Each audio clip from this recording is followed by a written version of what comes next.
தீபாவளி முன்னிட்டு சிவகாசி பட்டாசு உற்பத்தியாளர்கள் பல்வேறு புதிய ரக பட்டாசுகளை அறிமுகம் செய்துள்ளனர். ஆபரேஷன் சிந்தூர் அடையாளமாக ராணுவ டேங்க் பட்டாசு, முருகனின் வேல்வடிவ பட்டாசு உள்ளிட்டவை சிறுவர் சிறுமியரை வெகுவாக கவர்ந்துள்ளன.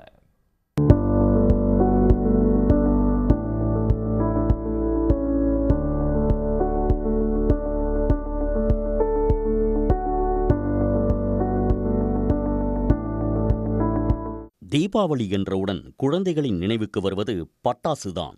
எனவே சிறுவர் சிறுமியர்களை கவரும் வகையில் ஆண்டுதோறும் புது விதமான பட்டாசுகளை உற்பத்தியாளர்கள் அறிமுகப்படுத்தி வருகின்றனர். அந்த வகையில் இந்த ஆண்டு தீபாவளிக்காக முருகனின் வேல் வடிவ பட்டாசு, ஆஞ்சநேயரின் கடாயுத பட்டாசு, ஆபரேஷன் சிந்தூர் அடையாளமாக ராணுவ டேங்க் பட்டாசு, வந்தே பாரத் ரயில் பட்டாசு, ரேஸ்கார் வடிவிலான பட்டாசு, கேஸ் சிலிண்டர் பட்டாசு உள்ளிட்ட 15 புதிய வகை பட்டாசுகள் சந்தையில் அறிமுகப்படுத்தப்பட்டுள்ளன.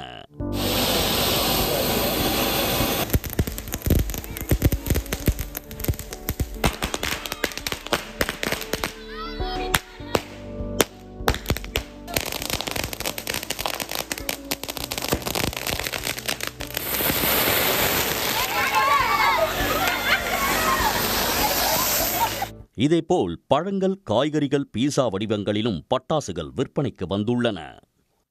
சிலிண்டர் பாம்பு இது ஒரு விழிப்புணர்வுக்காக வந்திருக்கு. எப்படின்னா, நம்ம சிலிண்டர்ல இருந்து கேஸ் லீக் ஆகிற மாதிரி கலர் புகைகளாக பிளாஸ் ஆகிற மாதிரி வரும். அதுக்கடுத்து பார்த்தீங்கன்னா, குழந்தைகளை மகிழ்விக்கிற மாதிரி ஒரு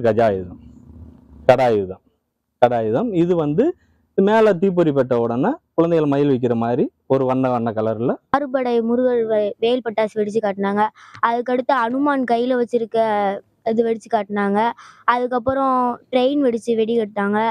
சிலிண்டர் வெடி அதெல்லாம் வெடிச்சு காட்டினாங்க. அதுக்கப்புறம் அண்ணாச்சி பழம் வெடிலாம் அதெல்லாம் வெடிச்சு காட்டினாங்க. ரொம்ப எல்லாமே நல்லா இருந்துச்சு. இதே போல நட்சத்திரம், முக்கோணம், வட்டம் வடிவிலான கம்பி மத்துகள் உள்ளிட்டவையும் இந்த ஆண்டு தீபாவளிக்காக அறிமுகப்படுத்தப்பட்டுள்ளதாக பட்டாசு விற்பனையாளர்கள் தெரிவித்துள்ளனர். சன் செய்திகளுக்காக சிவகாசியில் இருந்து செய்தியாளர் TS குமார். உடனுக்குடன் செய்திகளை தெரிந்து கொள்ள சன் நியூஸ் பெல் ஐகானை கிளிக் பண்ணுங்க.